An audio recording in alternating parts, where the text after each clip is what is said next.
We thought it was a parrot hat. Excellent. I also didn't brush my hair today, but I never do, so you know. Also, I may have to run out in a second because we got food delivered and it's probably arriving shortly. So Check. Well, it's my turn to read, so you can do that, and you can just mute and munch. that's what I figured. That's how I live. No, not true. No mute and munch. No. I mean, unless we're talking about potato chips or whatever. Once again, can I just state as a PSA, please, if you're a person who is on conference calls, mute your microphone. We had a lot of get the word today at work, and also a lot of people's dogs barking in the background, which is fine unless they hit that high note. I don't like that high note. Yeah, no, that's nasty. Has we got headaches? We has not, but no thanks to the dogs. Right. They managed not to mess with you, but only barely. I don't like my thing up this high. Sorry. No worries. Muting. And we wouldn't have been late, but we had technical difficulties. So yeah, the technical difficulties were I thought I sent an email and I didn't actually send it. So I am technical in this case, and the difficulties were me. They are both technical and difficulties. It's clever. I'm technically very difficult. That's not true. They're a darling. Did we just pass into the darkness like a rustle in the grasses? We did. Excellent. At the bottom of the hill, on its western side, they came to the gate opening onto a narrow lane. There they halted and adjusted the straps of their packs. Presently Sam appeared, trotting quickly and breathing hard. I'm going to go run for my food, and I will be back. I will keep reading. His heavy pack was hoisted high on his shoulders, and he had put on his head a tall, shapeless felt bag, which he called a hat, and which never makes an appearance anywhere else in the story, ever. I would like to know what happened to Sam's hat. Hashtag, what happened to Sam's hat?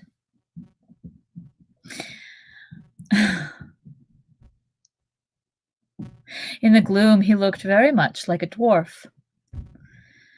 "I'm sure you have given me all the heaviest stuff," said Frodo. "I pity snails and all that carry their homes on their backs." "I could take a lot more, sir, yet."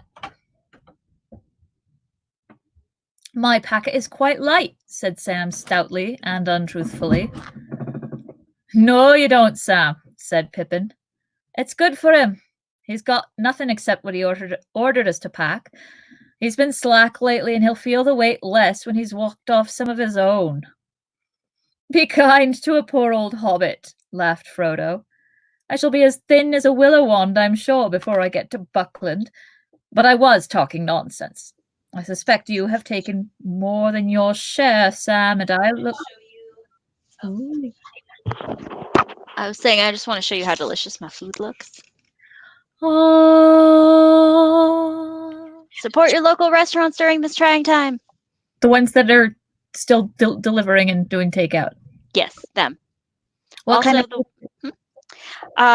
This is a Middle Eastern beef and rice plate. I forget what the technical name of it was, but yeah, we ordered from a falafel place.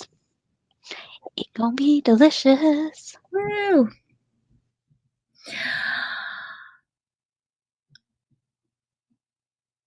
"I suspect you have taken more than your share, Sam, and I shall look into it at our next packing." He picked up his stick again. "Well, we all like walking in the dark, or even dancing," he said. "So let's put some miles behind us before bed." For a short way they followed the lane westwards, then leaving it they turned left and took quietly to the fields again. They went in single file along the hedgerows and the borders of coppices, and night fell dark about them. In their dark cloaks they were as invisible as if they all had magic rings. Since they were all hobbits, and were trying to be silent, they made no noise that even hobbits would hear. Even the wild things in the fields and woods hardly noticed their passing. After some time they crossed the water west of Hobbiton by a narrow plank bridge. The stream was there no more than a winding black ribbon bordered with leaning alder trees. A mile or two further south they hastily crossed to the great road from the Brandywine Bridge. They were now in the Tookland, and bending southeastwards they made for the Green Hill country.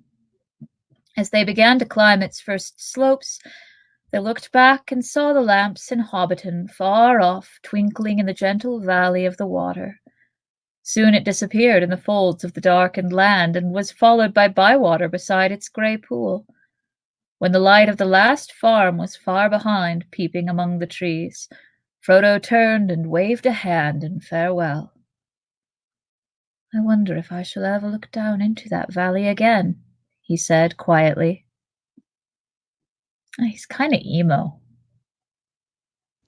I mean, so would you be if you were leaving the place that you'd lived for like 30 years, knowing that you were probably never going to be back. Right? Yeah. And he knows he's running from danger into danger, bringing it behind him, etc. But still. I mean, for context here, I got real... What? He's so melancholy. I got real melancholy when we moved out of our house, and we only lived there for 4 years, and I knew I could see it again. And there were no Nazgul after me. He doesn't know about the Nazgul yet, though. Oh, that's right. He completely forgets. Well, never mind then. But the point stands. Yeah. I was not running into danger. I was just running into Lakewood. I would feel very, very emo at that point, too. Lakewood's fine. Lakewood contains whatever this is called that I forget what it's called. The restaurant. Deliciousness. The restaurant's called Falafel House. I just don't know the name of the dish that I ordered because I am very hungry and very white. Lakewood contains the mystery dish.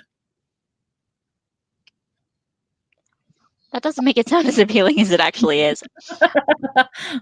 Also, I'm talking with my mouth full on the internet. I'm sorry, world. I'm going to mute myself now. Mute! When they had walked for about 3 hours, they rested. The night was clear, cool, and starry, but smoke-like wisps of mist were creeping up the hillsides from the streams and deep meadows. Thin-clad birches swaying in a light wind above their heads made a black net against the pale sky. They ate a very frugal supper for hobbits, then went on again. Soon they struck a narrow road that went rolling up and down, fading grey into the darkness ahead, the road to Woodhall and Stock and the Bucklebury Ferry. It climbed away from the main road in the water valley and wound over the skirts of the green hills towards Woody End, a wild corner of the East Farthing. After a while they plunged into a deeply cloven track between tall trees that rustled their dry leaves in the night. It was very dark. At first they talked, or hummed a tune softly together, being now far away from inquisitive ears.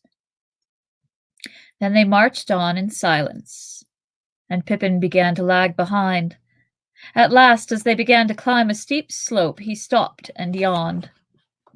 "I am so sleepy," he said, "that soon I shall fall down on the road.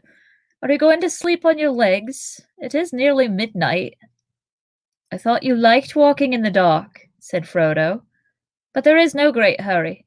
Mary expects us sometime the day after tomorrow, but that leaves us nearly 2 days more. We'll halt at the first likely spot." "The wind's in the west," said Sam. "If we get to the other side of this hill, we shall find a spot that is sheltered and snug enough, sir. There is a dry fir-wood just ahead, if I remember rightly." Sam knew the land well within 20 miles of Hobbiton, but that was the limit of his geography. Just over the top of the hill they came on the patch of fir-wood. Leaving the road, they went into the deep resin-scented darkness of the trees and gathered dead sticks and cones to make a fire. Soon they had a merry crackle of flame at the foot of a large fir tree, and they sat round it for a while, until they began to nod. Then, Each in an angle of the great tree's roots, they curled up in their cloaks and blankets and were soon fast asleep. They set no watch. Even Frodo feared no danger yet, for they were still in the heart of the Shire. A few creatures came and looked at them when the fire had died away. A fox, passing through the wood on business of his own, stopped several minutes and sniffed. Hobbits, he thought. Well, what next? I have heard of strange doings in this land, but I have seldom heard of a hobbit sleeping out of doors under a tree. 3 of them. There's something mighty queer behind this. He was quite right, but he never found out any more about it. And he was included in this story for reasons. I'm lying. There's no reasons. Hey, there's a very important reason. Tolkien wanted a fox to talk to itself. Yes. That is all. That is all. Godspeed. How? Ooh, I have to tell you about my new project before we continue because your hat point reminded me. I've been thinking about what I want to be my apocalypse aesthetic. Ah, yes, that's important. And I'm thinking that I should make a plague doctor mask with a filter inside that I can like replace and sterilize and whatever. Because I feel that if you go to the grocery store in a plague doctor mask, people are very motivated to maintain responsible social distancing from you. I'm also seeing if I can afford some like fabric for a cloak, because I feel like that would also help. Yeah. Yeah, something black and kind of clingy to make you look gaunt and death-like. Possibly. I'm not really, I don't know about clingy. Okay, That you just want sounds more uncomfortable. Vader? Yeah, I was thinking more like Vader style, or like Sandy found these cloaks that are really high-necked and double-breasted and sort of vaguely military-looking waist length. Nice. You know, a daytime cloak. Yes, of course. Of course, for park wear. Yes. Yeah. Going sauntering in Hyde Park. If you walk into King Soopers and you're wearing a very snazzy cloak and a plague doctor mask, I guarantee that you will not be fucked with. We were doing really well today. We went to the store. Everybody there was being super respectful of everybody else's space. And then I remembered that I needed some tomato product, and I ran, grabbed the one can of any sort of tomato product that was left on the shelves. I got lucky. And then I was running back towards the checkout where Jason was waiting, and all like face to face with some woman at the corner. She hadn't heard me coming, and it was like we took a split second of breathing on each other before we were both like, "Oh, shit, sorry." Well, I was More haste, less speed. He definitely blamed me, but I apologized twice. She was really quiet. Did I also tell you about the meme I saw that was Legolas and Gimli with masks on? And Gimli said, "I never thought I'd die side by side with an elf." And then Legolas says, "What about 1.6 meters apart with a friend?" And Gimli says, "Aye, that would be responsible."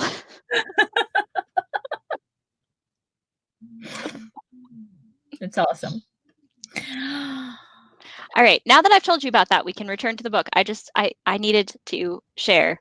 I can't wait to see your plague doctor mask and your cloak.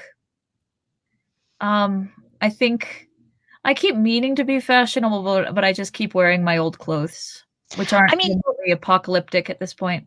No one's actually dressing apocalyptic. I just feel that I must be the fashionable apocalypse that I wish to see. Fair. When my hair grows out to where I need a haircut again, if we're still in isolation, I'm just gonna like buzz it, and I have some henna left, and I'm gonna be Annie Lennox. Nice. Oh man, Annie Lennox is freaking goddess. What a babe. Right.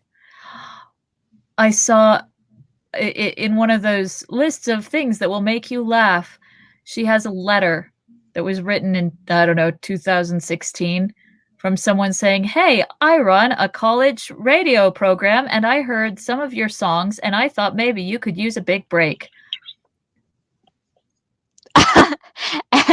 And what did Annie Lennox of the Eurythmics say to that? I don't know, but she posted a picture of the letter online to say, "Hey, looks like I could get my big break."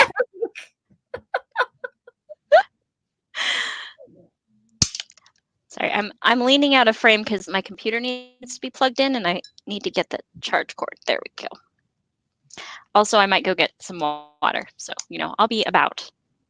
The fox haunts me as much as Sam's hat haunts me. You were gone to get your food, but Sam has a hat on. Did you know this? No, what? Yeah. What type of hat? A tall, shapeless, tall, shapeless felt bag. Is Sam one of those dudes who wears a beanie and he doesn't fold it down? You know what I'm talking about? I do, but it says he looks very much like a dwarf, so I think he's actually more like wearing like a tall, pointy hat. But since it never makes an appearance again, I have to assume that the fox took it. There we go. Yeah. And that's why we never hear about either of them ever again. Okay, but I would like to present you a counterpoint. Just a moment. This is that's a lady though. I'll present you a counterpoint when I find it. Okay. How are you going to show it to me? I'll share my screen. That's a thing that I can do, I think. Ooh. Oh, I see share screen. Okay, this is not what I was looking for, but I'm going to present it as a counterpoint anyway because it amuses me. Perhaps this is the hat that Sam is wearing. Hang on. Can you see it? Not yet. I'm still looking at you. Okay. Oh. Allow. Okay, now you can see my screen. This red guy right here. Oh, it's not tall enough. I know it's not. I just thought it was funny. The other one, the one that I was, or the way that I was thinking. Uh-huh. Yeah. This lady right here. This is Sam. She's rocking a right Sam hat right now. The lost annals of the Sam hat. Is annals the word we're looking for here? Yeah. Okay, good. Well, glad we settled that.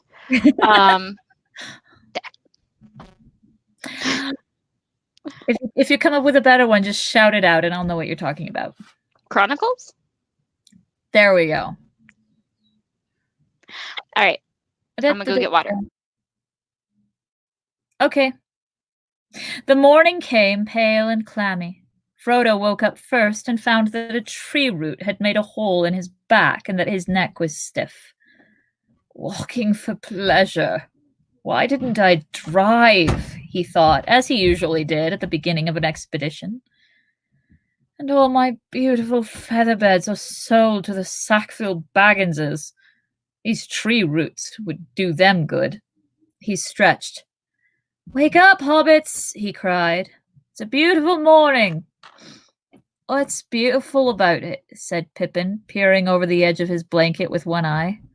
Sam, get breakfast ready for 9:30. Have you got the bathwater hot? Sam jumped up, looking rather bleary. No, sir, I haven't, sir, he said. Frodo stripped the blankets from Pippin and rolled him over, and then walked off to the edge of the wood. Away eastward, the sun was rising red out of the mists that lay thick on the world. Touched with gold and red, the autumn trees seemed to be sailing rootless in a shadowy sea. A little below him, to the left, the road ran down steeply into a hollow and disappeared. When he returned, Sam and Pippin had got a good fire going. Water! Shouted Pippin. Where's the water? I don't keep water in my pockets, said Frodo. We thought you had gone for some. To find some, said Pippin, busy setting out the food and cups. You had better go now. You can come too, said Frodo, and bring all the water bottles. There was a stream at the foot of the hill. They filled their bottles and the small camping kettle at a little fall where the water fell a few feet over an outcrop of grey stone. It was icy cold, and they spluttered and puffed as they bathed their faces and hands. Excuse me. I'm healthy. It's just spring allergies. I did a bunch of yard work this morning. Remember how there was a time when if you coughed or you sniffed, you didn't feel the need to tell everyone you were healthy? You remember that time 2 weeks ago? It was not so long ago. Now I start every email with like, I hope this finds you well. I also am healthy, and I feel like an 18th century heroine. Writing a letter like, dear Martha has been into the bean fields today, and I don't know. I have fallen prey to the greeting, like people are greeting each other with, stay healthy. And I am one of them. I just spotted all of this, and I'm like, I thought that was supposed to be there. I was trying to figure out what it was meant to represent. Me not paying attention. Somewhere I have goggles. They have turned sideways. Alas. I'm not going to put goggles on my Plague Doctor mask because I already wear glasses. So it's just going to come up to here. These are like ancient welding goggles. They're so cool. They were a present. There. It'll be like that. Steampunk pirate thing. Yeah. Almost a shapeless felt bag. It's got plenty of shape. That's true, it does. When their breakfast was over and their packs all trussed up again, it was after 10 o'clock, and the day was beginning to turn fine and hot. They went down the slope and across the stream where it dived under the road. Hey girl, are you the day? 'Cause you're fine and hot.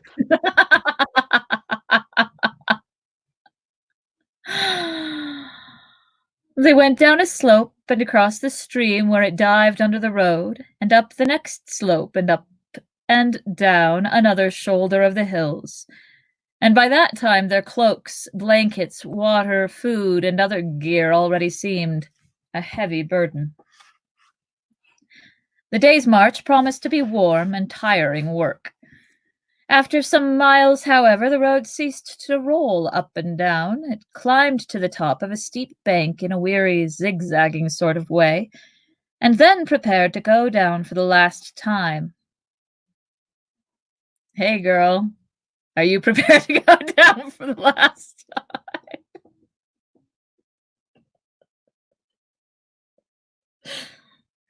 See what you started? Look, it's not my fault that Tolkien wrote really terrible pickup lines into his... I mean, we're not even to the part where it's like, hey, girl, I saw you dancing. You want to give up your eternal life for me? We're not even there yet. Oh, hell, that's in the freaking appendices. Yeah. Oh, yeah, that's true. Yeah. The romance mostly happens off screen. Comment if you want us to continue reading into the appendices, because we totally can. We can. We can read out a phonetic translation of Tengwar script if you want us to. I mean... Oh, not to mention the Longfather tree of Master Samwise. That is riveting. Yeah. What? That's what the family tree is, his Longfather tree. Ah, yeah. I'm going to say an executive no to the reading out the family tree. Well, then I'm going to say no to the Tengwar. That's fair. But there's a whole bunch of like anecdotes and stories and little, like, I don't consider, when I read it every year, I read The Tale of Aragorn and Arwen, and I read some other side stories. Like there's a whole chapter about what's going on in Dale while this war is being fought down south. Mm-hmm. And Well, and there's the whole story of in the Houses of Healing. Eowyn and Faramir. That happens within the story. Does it? Mm-hmm. Okay, well, clearly I'm not the one who rereads every year, as we can tell.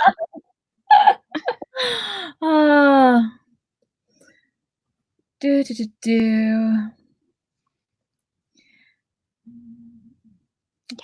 In front of them, they saw the lower lands dotted with small clumps of trees that melted away in the distance to a brown woodland haze. They were looking across the woody end towards the Brandywine River. The road wound away before them like a piece of string. "The road goes on forever," said Pippin, "but I can't without a rest. It is high time for lunch." He sat down on the bank at the side of the road and looked away east into the haze, beyond which lay the river, and the end of the shire in which he had spent all his life. Sam stood by him. His round eyes were wide open, for he was looking across lands he had never seen, to a new horizon. "Do elves live in those woods?" he asked. "Not that I ever heard," said Pippin. Frodo was silent. He too was gazing eastward along the road as if he had never seen it before. Suddenly he spoke, aloud, but as if to himself, saying slowly, "The road goes ever on and on, down from the door where it began. Now far ahead the road has gone, and I must follow if I can, pursuing it with weary feet until it joins some larger way, where many paths and errands meet. And whither then? I cannot say." "That sounds like a bit of old Bilbo's rhyming," said Pippin. "Or is it one of your imitations? It does not sound altogether encouraging." "I don't know," said Frodo. "It came to me then as if I was making it up, but I may have heard it long ago. Certainly it reminds me very much of Bilbo in the last years, before he went away. He used often to say that there was only one road, that it was like a great river. Its springs were at every doorstep, and every path was its tributary. 'It's a dangerous business, Frodo, going out of your door,' he used to say. 'You step into the road, and if you don't keep your feet, there is no knowing where you might be swept off to. Do you realize that this is the very path that goes through Mirkwood, and that if you let it, it might take you to the Lonely Mountain, or even further and to worse places?' He used to say that on the path outside the front door at Bag End, especially after he had been out for a long walk." "Well, the road won't sweep me anywhere for an hour at least," said Pippin, unslinging his pack. The others followed his example, putting their packs against the bank and their legs out into the road. After a rest, they had a good lunch, and then more rest. The sun was beginning to get low, and the light of afternoon was on the land as they went down the hill.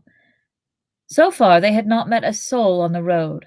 This way was not much used, being hardly fit for carts, and there was little traffic to the woody end. They had been jogging along again for an hour or more when Sam stopped a moment as if listening. They were now on level ground, and the road, after much winding, lay straight ahead through grassland sprinkled with tall trees, outliers of the approaching woods. "I can hear a pony or a horse coming along the road behind," said Sam. They looked back, but the turn of the road prevented them from seeing far. "I wonder if that is Gandalf coming after us," said Frodo. But even as he said it, he had a feeling that it was not so, and a sudden desire to hide from the view of the rider came over him. "It may not matter much," he said apologetically, "but I would rather not be seen on the road, by anyone. I'm sick of my doings being noticed and discussed. And if it is Gandalf," he added as an afterthought, "we can give him a little surprise to pay him out for being so late. Let's get out of sight." The other two ran quickly to the left and down into a little hollow not far from the road. There they lay flat. Frodo hesitated for a second.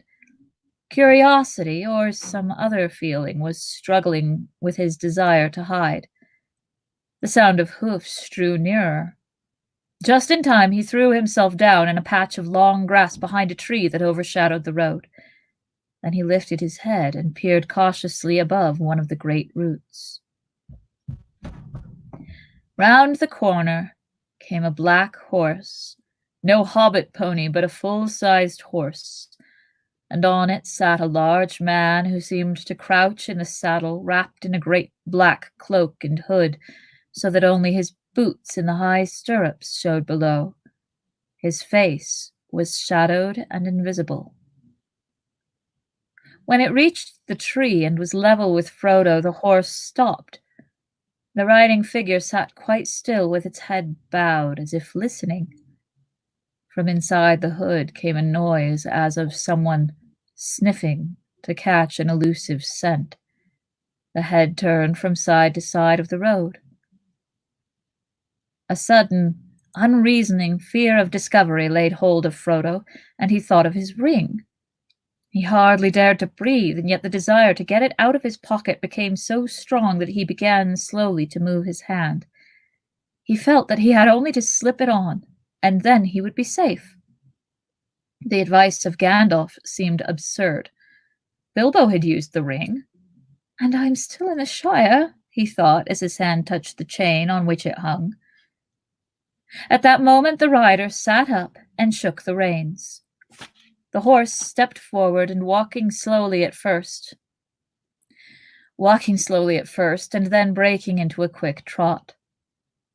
Frodo crawled to the edge of the road and watched the rider until he dwindled into the distance. He could not be quite sure, but it seemed to him that suddenly, before it passed out of sight, the horse turned aside and went into the trees on the right. Well, I call that very queer, and indeed disturbing, said Frodo to himself, as he walked towards his companions. Pippin and Sam had remained flat in the grass and had seen nothing, so Frodo described the rider and his strange behavior. I can't say why, but I felt certain he was looking or smelling for me, and also I felt certain that I did not want him to discover me. I've never seen or felt anything like it in the Shire before. But what has one of the big people got to do with us? Said Pippin. And what is he doing in this part of the world? There are some men about, said Frodo. Down in the South Farthing they have had trouble with big people, I believe. But I have never heard of anything like this rider. I wonder where he comes from. Begging your pardon, put in Sam suddenly. I know where he comes from. It's from Hobbiton that this here Black Rider comes, unless there's more than one. And I know where he's going too. What do you mean? Said Frodo sharply, looking at him in astonishment. Why didn't you speak up before? I have only just remembered, sir. It was like this. When I got back to our hall yesterday evening with the key, my dad, he says to me, Hello, Sam, he says. I thought you were away with Mr. Frodo this morning. There's been a strange customer asking for Mr. Baggins of Bag End, and he's only just gone. I've sent him on to Bucklebury. Not that I liked the sound of him. He seemed mighty put out when I told him Mr. Baggins had left his old home for good. Hissed at me, he did. It gave me quite a shudder. What sort of a fellow was he, says I to the gaffer. I don't know, says he, but he wasn't a hobbit. He was tall and black-like, and he stooped over me. I reckon it was one of the big folk from foreign parts. He spoke funny. I couldn't stay to hear more, sir, since you were waiting, and I didn't give much heed to it myself. The gaffer is getting old, and more than a bit blind, and it must have been near dark when this fellow come up the hill and found him taking the air at the end of our row. I hope he hasn't done no harm, sir. Nor me? The gaffer can't be blamed anyway, said Frodo. But you're good. As a matter of fact, I heard him talking to a stranger who seemed to be inquiring for me, and I nearly went and asked him who it was. I wish I had, or you had told me about it before. might have been more careful on the road. Still, there may be no connection between this rider and the Gaffer's stranger, said Pippin. We left Hobbiton secretly enough, and I don't see how he could have followed us. What about the smelling, sir? Said Sam. And the Gaffer said he was a black chap, wearing black clothing, people. Yes, to be clear, wearing black. Wearing black. Yeah. Not of African descent. Yeah. Or African American or whatever. Clothing. I don't know why I'm doing this, but it feels important. Yeah, I don't think a discussion of how racist Lord of the Rings is would be a feasible thing at this time. I would not find it soothing. No, that's the other important thing. And I'm a white chick, so I don't actually feel all that. We're. I don't feel terribly qualified. Exactly what I was going to say. We are not the people qualified to state whether or not Lord of the Rings is racist. Yeah. Anyway, that got deeper than we were planning on.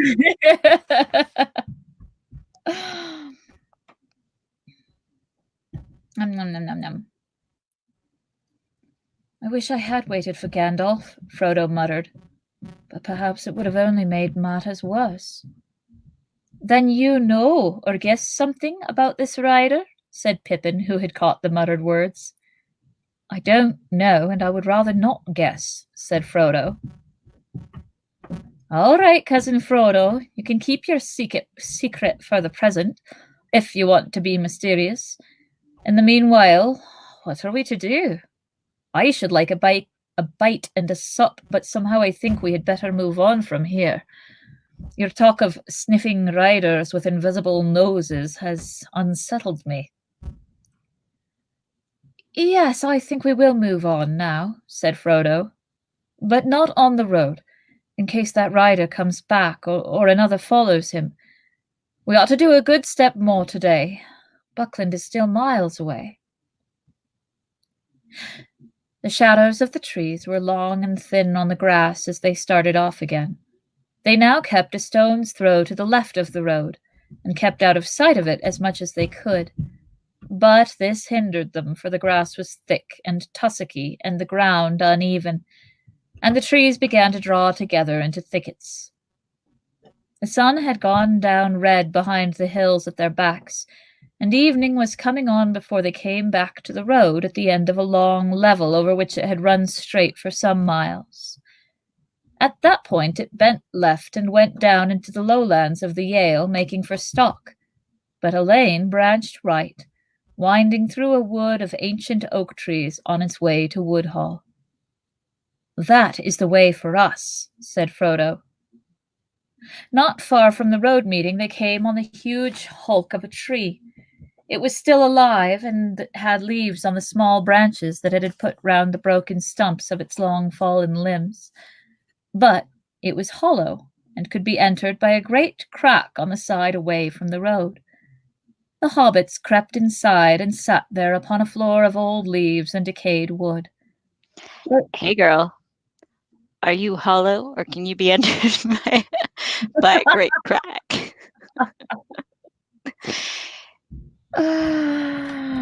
Oh, dear God. Sorry, not sorry. Nope. They rested and had a light meal, talking quietly and listening from time to time. Twilight was about them as they crept back to the lane. The west wind was sighing in the branches. Leaves were whispering. Soon the road began to fall gently but steadily into the dusk. A star came out above the trees in the darkening east before them. They went abreast and in step to keep up their spirits. After a time, as the stars grew thicker and brighter, the feeling of disquiet left them. I don't know if we talked about this last time. Do you picture them monkey walking? Because I kind of picture them monkey walking. Yeah. Just like... Especially since they're about to start singing. Song alert. Oh boy. After a time, as the stars grew thicker and brighter, the feeling of disquiet left them, and they no longer listened for the sound of hoofs. They began to hum softly. Hey, we're the monkeys. As hobbits have a way as they have a way of doing as they walk along, especially when they are drawing near to home at night. With most hobbits, it is a supper song or a bed song, but these hobbits hummed a walking song, though not, of course, without any mention of supper and bed. Bilbo Baggins had made the words to a tune that was as old as the hills, and taught it to Frodo as they walked in the lanes of the Water Valley and talked about adventure. So I don't have a tune for this, except that I kind of do. There's if you cut 2 of the 4 of the last lines of each verse, you wind up with this last verse is the one that Billy Boyd sang as Pippin in Return of the King, right? Mm-hmm. But he sang it as a lament. He did, but I sing it as a lullaby to Avi. But it does mean, like, the structure of his song is that you have to cut 2 lines from each verse, and that's probably not, who is it? Me. With a question. What is it, baby? Can you hang up the carbon painting in my room? Sure. Okay, where is it? It's in here, but I'll get it in 10 minutes when I'm done, okay, baby? Okay. 13, actually. Is Carmen getting picked up? She just got picked up. Damn it, I was hoping to get her egg hung on a string before she got picked up. Well, I'll do it next time. Okay. I love you. Me too. Mwah. All right, doofus. You messed up my hat. Hi, Abby. Sure, baby. Funko. So, I'm not going to bother to put in the tune, which I sing it as a lullaby. And if you have any favorite renditions of this and you want to link it, I'm talking to our audience now. Indeed. Go ahead and drop us a comment with your favorite tune, because I am not above learning it. But the words, and we'll just blah, blah, blah. Upon the hearth the fire is red, beneath the roof there is a bed. But not yet weary are our feet, still round the corner we may meet a sudden tree or standing stone that none have seen but we alone. Blah, blah, blah, blah, blah. Mist and twilight, cloud and shade, away shall fade, away shall fade. Fire and lamp and meat and bread, and then to bed, and then to bed. The song ended. And now to bed, and now to bed, sang Pippin in a high voice. Hush, said Frodo. I think I hear hooves again. They stopped suddenly and stood as silent as tree shadows, listening. There was a sound of hoofs in the lane, some way behind, but coming slow and clear down the wind. Quickly and quietly they slipped off the path and ran into the deeper shade under the oak trees. Don't let us go too far, said Frodo. I don't want to be seen, but I want to see if it is another Black Rider. Very well, said Pippin, but don't forget the sniffing. The hoofs drew nearer. They had no time to find any hiding place better than the general darkness under the trees. Sam General and Pippin... darkness. So I was saluting. Oh, okay. That always just makes me think General Darkness, my old friend. Come to fight with me again.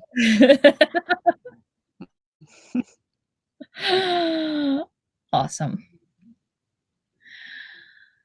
Sam and Pippin crouched behind a large tree bole while Frodo crept back a few yards towards the lane. It showed grey and pale, a line of fading light through the wood. Above it the stars were thick in the dim sky, but there was no moon.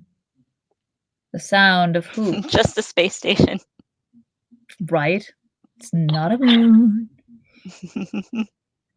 Not a moon, and Guess who's running it? General Silence!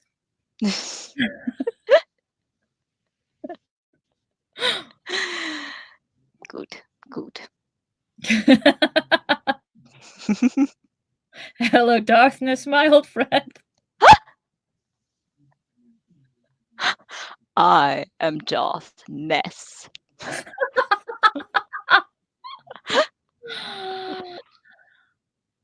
The sound of hoofs stopped as Frodo watched. He saw something dark pass across the lighter space between two trees, and then halt. It looked like the black shade of a horse led by a smaller black shadow. The black shadow stood close to the point where they had left the path, and it swayed from side to side. Frodo thought he heard the sound of snuffling.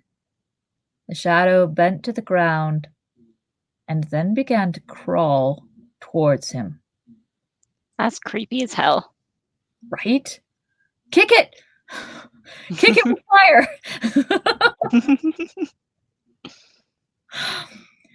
Once more, the desire to slip on the ring came over Frodo, but this time it was stronger than before. So strong that almost before he realized what he was doing, his hand was groping in his pocket. But at that moment, there came a sound, like mingled song and laughter. Clear voices rose and fell in the starlit air.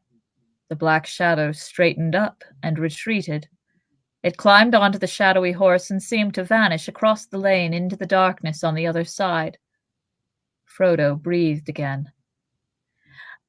"Elves!" exclaimed Sam in a hoarse whisper. "Elves, sir!" He would have burst out of the trees and dashed off towards the voices if they had not pulled him back. "Yes, it is elves," said Frodo. "One can meet them sometimes in the woody end. They don't live in the Shire, but they wander into it in spring and autumn out of their own lands away beyond the Tower Hills." It's plot exposition. It has to go somewhere. Did you see that I made that the title of yesterday's episode? Awesome. No, I haven't been looking at titles. It's your loss. They're I pretty know great. it. I should. I should be posting this on all my friends' feeds like, people, come join us. I am thankful that they do. You did not see, but the Black Rider stopped just here and was actually crawling towards us when the song began. As soon as he heard the voices, he slipped away. "What about the elves?" said Sam, too excited to trouble about the rider. "Can't we go see them?" "Listen, they are coming this way," said Frodo. "We have only to wait." The singing drew nearer. One clear voice, Song Alert again, rose now above the others. It was singing in the fair elven tongue, of which Frodo knew only a little, and the others knew nothing. Yet the sound, blending with the melody, seemed to shape itself in their thought into words which they only partly understood. That's convenient. Right? Dearly love to have access to a language that just makes its meaning known to people who don't understand it. This was the song as Frodo heard it. We'll do like the first two lines and the last two lines. Word.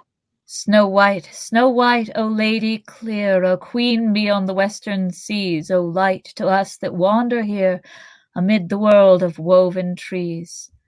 Gilthoniel, O Elbereth, blah, blah, blah, blah, blah. We still remember, we who dwell in this far land beneath the trees, the starlight on the western seas. You're not missing much. They're just singing in praise of Elbereth. The song, Indeed. right? These are high elves. They spoke the name of Elbereth. They're said so Frodo. high. They're so high. My friend DS used to sing it as, she's not by, she don't like me, she's so dykey. The rest of the song works really well with those lyrics in the chorus. I mean, that's fair. Few of that fairest folk are ever seen in the Shire. Not many now remain in Middle-earth, east of the great sea. This is indeed a strange chance. The hobbits sat in shadow by the wayside. Before long, the elves came down the lane towards the valley. They passed slowly, and the hobbits could see the starlight glimmering on their hair and in their eyes. They bore no lights, yet as they walked, a shimmer, like the light of the moon above the rim of the hills before it rises, seemed to fall about their feet. They were now silent, and as the last elf passed, he turned and looked towards the hobbits, and laughed. "Hail, Frodo!" he cried. "You are abroad late, or are you perhaps lost?" Then he called aloud to the others, and all the company stopped and gathered round.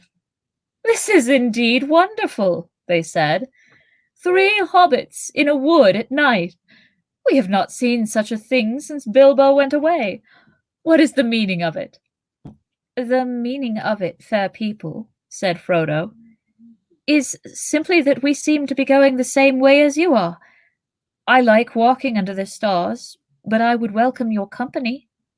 "But we have no need of other company, and hobbits are so dull," they laughed. "And how do you know that we go the same way as you? For you do not know whither we are going." "And how do you know my name?" asked Frodo in return. "We know many things." Drink. "We have seen you often before with Bilbo, though you may not have seen us."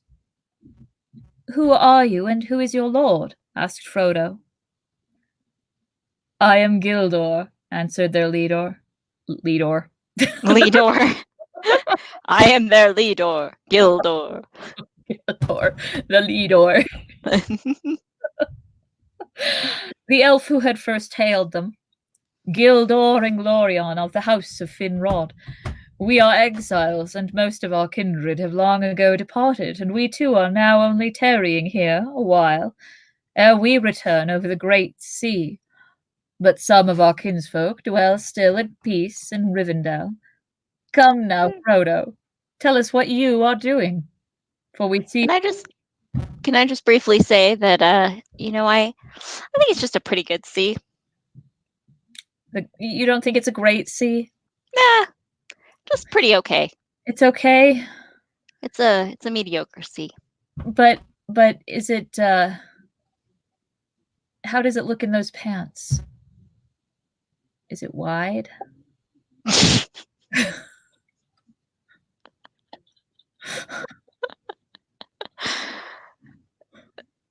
I hear it's got crabs. That must make it feel melancholy or, blue.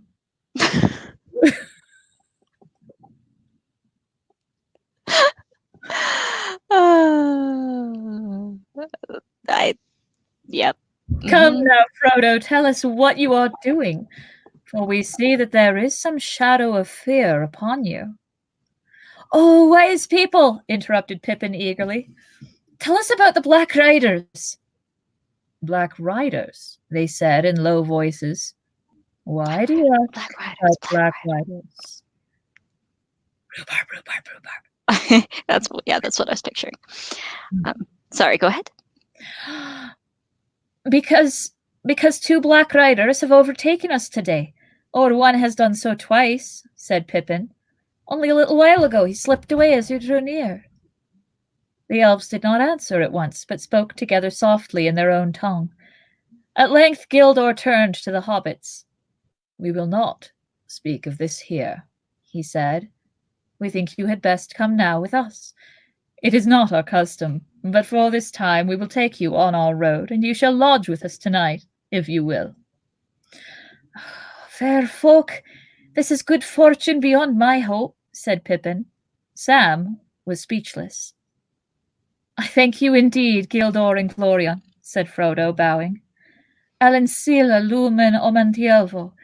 A star shines on the hour of our meeting," he added in the High Elven speech. "Be careful, friends," cried Gildor, laughing. "Speak no secrets. Here is a scholar in the ancient tongue. Bilbo was a good master. Hail, elf friend, he said, bowing to Frodo. Come now with your friends and join our company. You had best walk in the middle so that you may not stray. You may be weary before we halt. And it's 8 o'clock. Hey, good timing. And I just figured out where I messed up my knitting. So that is also good.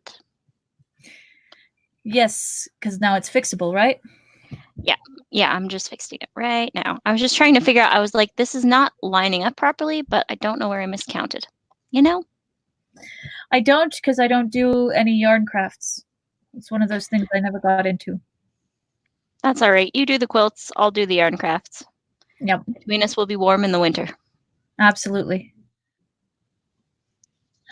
And I'll paint and you'll write. We're very creative. All right. All right. I'm huge. We are not doing tomorrow night. We are not. But Sunday? Yeah. What time on Sunday you want to do? You want to keep it after dinner? Are you working Sunday? No. The 2 o'clock worked a lot better for me. Okay. It's bedtime and like family time, and 2 o'clock's a lot less earmarked. 2 o'clock sounds good to me. Excellent. We'll do 7 on the days that you're working, that you're willing to do this. And Sounds like a plan. Good luck tomorrow. Thank you. Did I tell you what I was doing? No, you just said you were going to be too tired to read. I figured it was pretty major. No, I thought I told you what I was doing. No, I have like an online happy hour with some friends from work. Oh, right. Have fun. I will. That's why I was like, good luck. I just did that. It's fine. It's not relevant. All right. I love you. I love you too. Cuidado. Llamas.